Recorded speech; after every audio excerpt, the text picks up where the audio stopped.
শ্বশুর বাড়ি, তার জন্য মার মন খারাপ যে আমি কবে আসবো, তার জন্য ডেট দেখছি।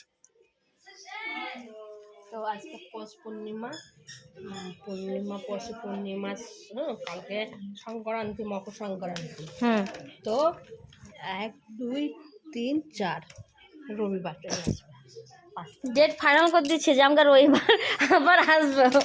মানে আমি এসছি এই তারিখে, রবিবার এসছি, এই দিন ছিলাম, এই দিন ছিলাম, এই দিন ছিলাম শনিবার, ও সরি শনিবার এসছি রাত্রে এসে, শনিবার, রবিবার, সোমবার, আজ মঙ্গলবার, আজকে তো ও সোমবার। সরি মানে আমি এই 2-3 ছিলাম রাত দিয়ে, মা আমাকে ডেট ফাইনাল করে দিচ্ছে যে এই তারিখে রবিবার আসবা। তো কাদের কাদের এরকম হয় তোমরা জানাও তো কমেন্টে। আমি চলে যাবো আজকে শ্বশুর বাড়ি, আবার আমাকে ডেট ফাইনাল করে দিচ্ছে 5 দিন পর আবার তুই আয়। 5 তারিখ, 19 তারিখ বাংলা, না 19 তারিখ ইংরেজি, 19 জানুয়ারি, আর বাংলা 5। তাহলে তুমি 1 2 3 থাকবে। কদিন থাকবো? কদিন থাকবো? 7 তারিখ আসবে। 1 2 3 4 5 6 7 8 9 10 10 ফাজে যাবো। তোমাদের মারা কি এরকম করে আমি জানি না, কিন্তু মারা এরকম টাইপেরই হয় আমার কাছে যতদূর মানে জানকারি আর কি। ক্যালেন্ডারটা বার করেছে ওইখান থেকে দিয়ে বলছে, মানে আছে আমার শ্বশুরমশাই আমকালিতে আসবে, তার জন্য বলছে। তোমরা আমাকে কমেন্টে জানাও বান্ধবী বা বন্ধুরা। ঠিক আছে, আজকে পূর্ণিমা, তার জন্য সাদা শাড়ি পরেছে। চা পাউরুটি খেলাম। মা বলছে আমার শ্বশুর যেন এখন না আসে, বিকেলে আসে, কাল সকালে। তাহলে তো হতো। আমার শ্বশুর মশাই চলে এসছে আমাকে নিতে, তো এখন বসে আছি, কিছুক্ষণ পর বার হয়ে যাবে।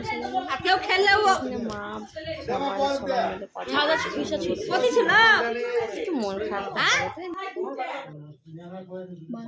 এই ভিডিওটা আমি আপলোড করছি অনেক দিন পর, মানে প্রায় 3-4 মাস আগের ভিডিও আমি এখন আপলোড করছি। যেহেতু কিছু অসুবিধা ছিল, তার কারণে আমি এডিট করতে পারিনি, তার জন্য এখন পারলাম। যাই হোক, কিছু কথা বলছিল, আমি বারবার বলছি চুপ কর, তাও কি একটা কথা বলছিল আমার মনে পড়ছে না, জাস্ট কেন বারবার বলছি। সো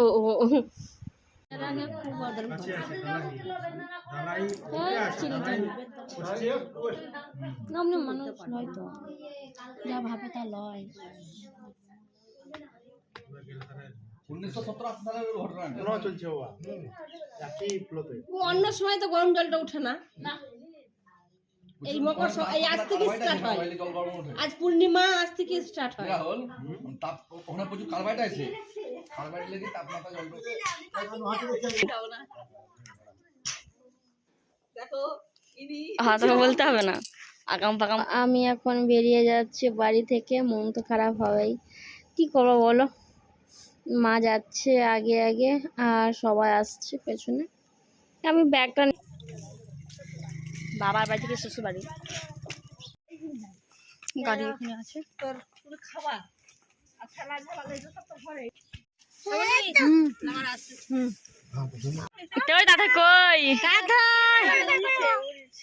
আমি বাবার বাড়ি থেকে এখন যাচ্ছি শ্বশুর বাড়ি, তার মধ্যে দেখো যাবার পথে এদের অ্যাক্সিডেন্ট হয়ে গেছিলো, তো আমি ভিডিওটা সেই মুহূর্তে ভিডিওটা করতে পারিনি, দিয়ে পরে মনে পড়ছে। সো বাই, ভালো থেকো।